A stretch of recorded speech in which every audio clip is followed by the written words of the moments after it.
We're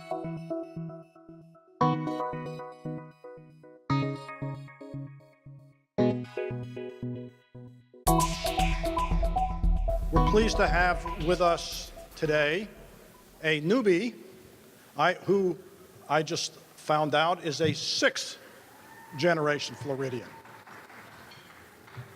Just in case you didn't know, we had two seventh generations before you speaking. So there you heard. We're pleased to have Representative Dana Young from Tampa today to talk about an overview of Florida's water challenges. Representative Young was born and raised in Tallahassee. She was elected to the Florida House in 2010 to serve the people of District 60 in Tampa. She graduated from the University of Virginia Law School, and she currently serves on the Full Appropriation Committee, the Civil Justice Committee, the Rules and Calendar Committee, and the Select Committee on Gaming, and the Select Committee on Redistricting. So here to talk about an overview of Florida water challenges is Representative Dana Young.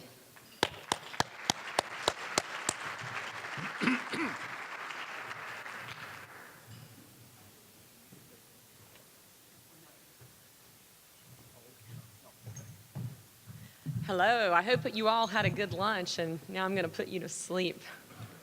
Not really. It's great to be here. I think this is the third of 5 water forums that I've spoken at, and it's kind of exciting now because the first time I came, we were the only ones that cared about water. It seemed that the people in this room, we kind of were geeking out on water issues, and if you talked about water issues at the Capitol, people just, their eyes would glaze over, and they just were like, thank God you're going to do this because we don't want to take care of this issue. But now, all of a sudden, this is a sexy issue. Everybody wants to talk about water, and I think that's a very good thing for our state because as those of you that have heard me speak, I've been very consistent on one thing, and that is my firm belief that there is no more important economic development issue in the state of Florida than ensuring that we have an ample supply of potable water. If we don't have water, then you can throw every dollar of economic development funds you have at industry, and they are not coming here. If we cannot support industry, if we cannot support individuals that move to our state, then we will not have growth. So we've got to focus on these issues, and I'm pleased to see such a great turnout here because you guys are the ones that make this happen. So what I'm going to do today is just talk generally about what we've got to face statewide. You know, you've heard a lot this morning on, specific issues, but right now what we need to do is take a global view of our state as a whole and what we face from Pensacola to Key West in terms of funding requirements, policy requirements, and so forth. Because our state is so large and so varied that we truly have a little bit of everything in the water spectrum. Our job as policymakers and yours as stakeholders is to make sure that whatever we do, we craft a statewide solution, that we create a plan that takes care of the big issues and the small. Because if we just throw money at a problem or throw money at a specific region because they're particularly loud, that's not doing our state any favors. The small, quiet issues deserve our attention too. And we can't neglect our rural areas. We can't neglect our farmers. We can't neglect our small communities that don't get the attention of the press because those issues are what make us the state that we are. So as we move toward 2015, where water, of course, is going to be one of the most central issues, let's just take a look geographically at what we're facing. So what I'm going to do is take us on a little water tour of the state and start in the northwest corner, Pensacola and Escambia County. Is anybody here from that area, from northwest Florida? Actually, I can't see a thing. The lighting in this room, if you see me squinting, this is the worst lighting I've ever seen. I can't even see my notes. So I'm just gonna freestyle it up here.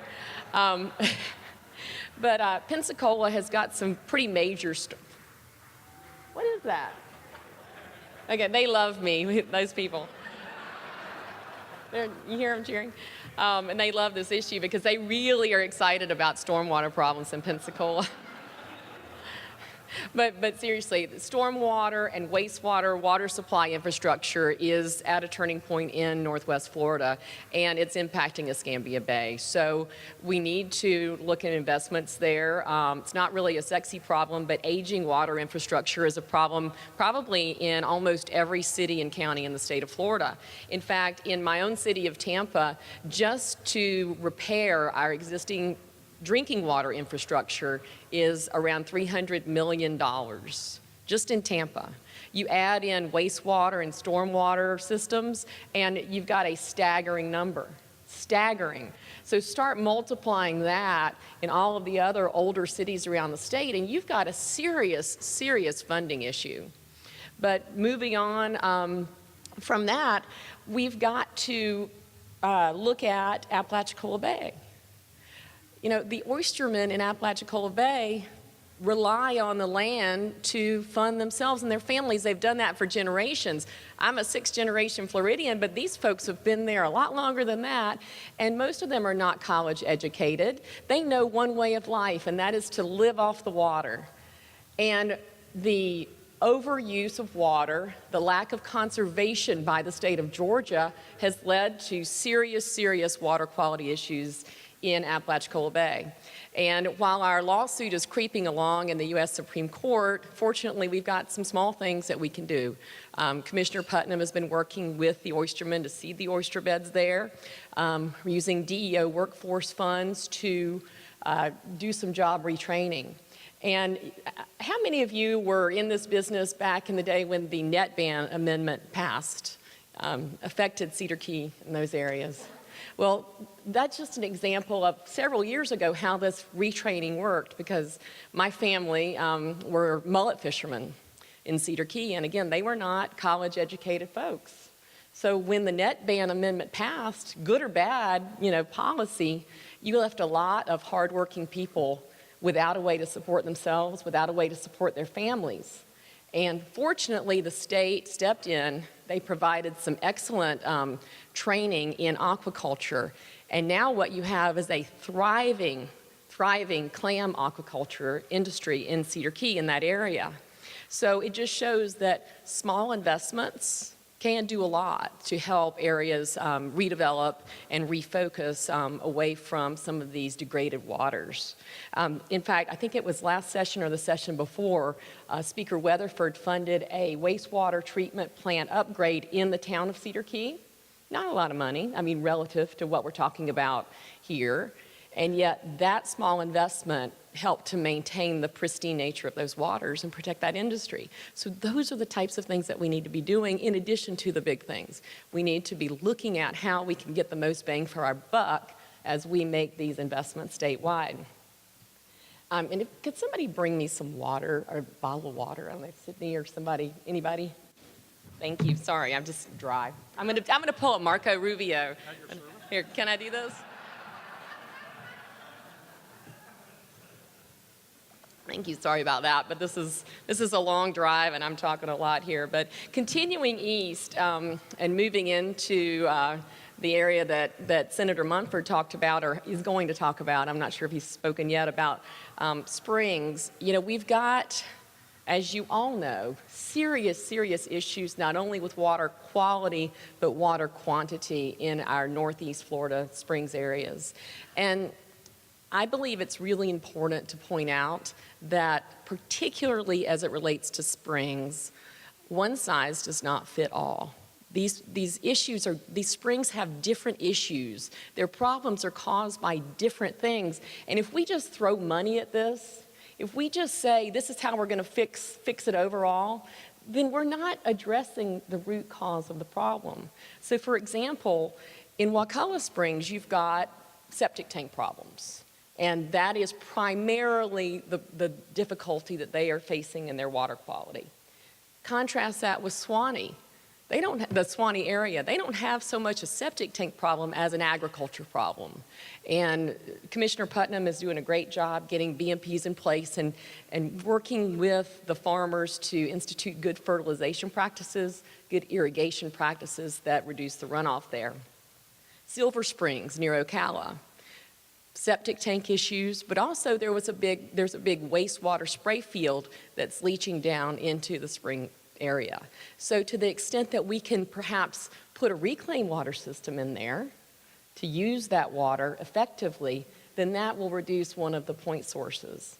And by thinking creatively and kind of taking a big picture view, I think you see that small investments can make a big difference. With regard to water quantity problems in the Springs area, as I was saying, I think that reuse is critical. Jacksonville, and I know Suzanne Goss is here, she'll correct me, but I think Duval County is flushing about 100 million gallons per day of AWT water to Tide.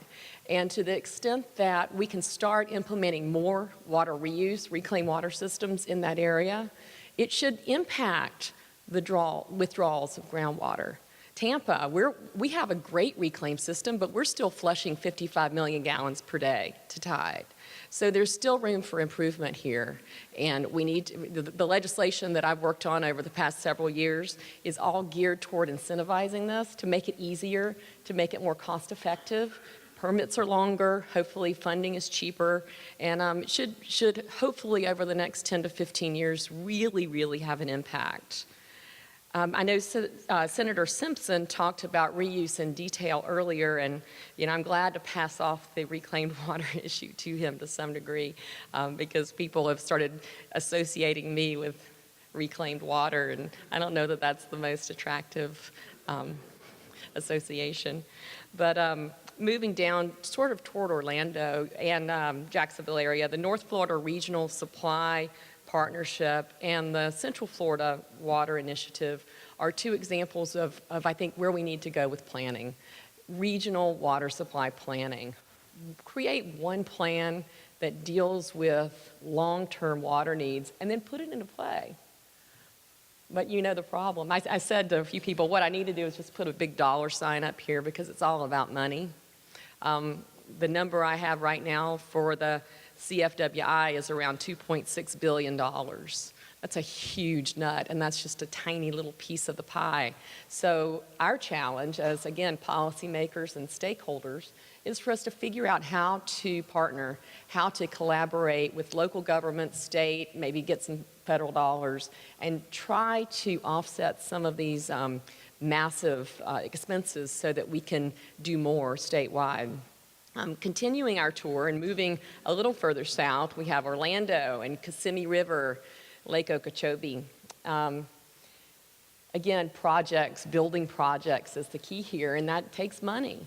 As you know, and I think Senator Negron's already spoken about Indian River, but water storage has been one of our biggest issues in this area.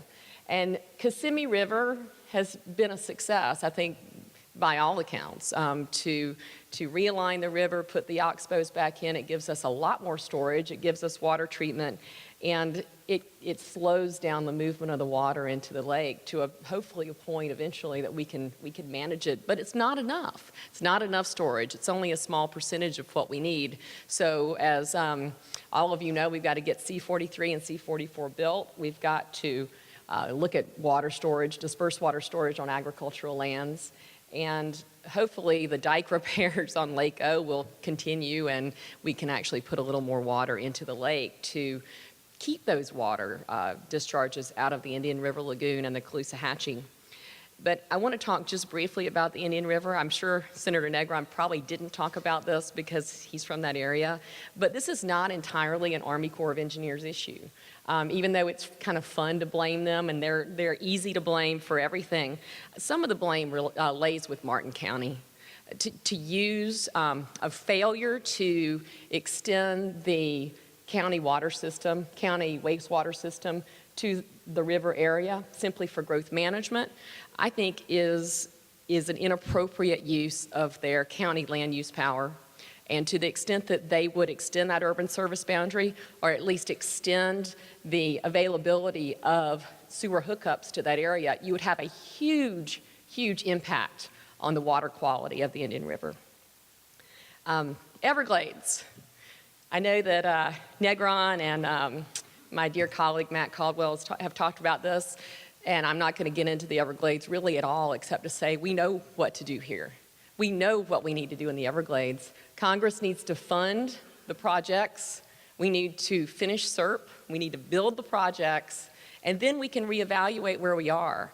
But we have a plan here. And again, we have got, please tell your congressmen and senators that we've got to get this done. We need the funding. And to have to go to the feds every time we get a dollar is just a very, very inefficient, frustrating process.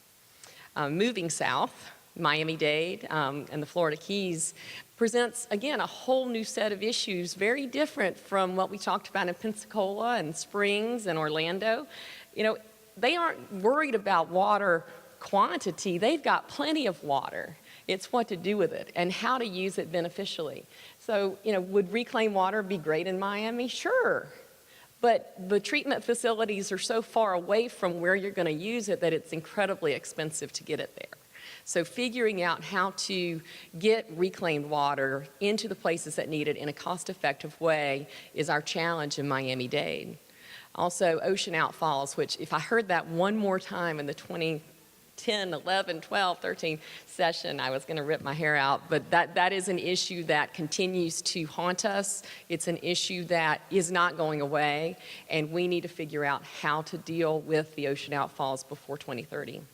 In the Keys, my hat goes off to Representative Rashine, who did a great job at getting funding, $50 million last session, to get the Keys off of septics and into wastewater, because the Florida Keys are such an amazing resource for us in so many ways, environmentally, from a tourist perspective, recreationally. We have to make sure that the Florida Keys stay pristine, and by getting the septic tanks out of the Keys, that is a way to do that. So she did a wonderful job, and we're going to keep, I think we're going to see funding requests for them again. I'm sure we are. It's huge. But we're going to be looking at continuing those sorts of projects. So geographically, we've gone from Pensacola all the way to the Keys, and that pretty much completes our water tour. And I hope that I've done an adequate job of giving you an idea of the scope of problems that we face. The scope is enormous. The dollar requirements are daunting and enormous. And we cannot take this piecemeal. We must look at a comprehensive plan. We must fund big projects and small. And just because something gets a lot of media attention does not necessarily mean that it's going to get all the dollars, or that it should, in my view. We need to take these issues, see where we can get the most bang for their buck, and continue looking at conservation, use of alternative water supply, regional water supply planning, BMPs for agriculture, and just looking at a comprehensive approach at getting a statewide solution to our water problems. I thank you, AIF, again, Tom Feeney, for having me, and I hope you enjoy the rest of the forum today. Thank you very much.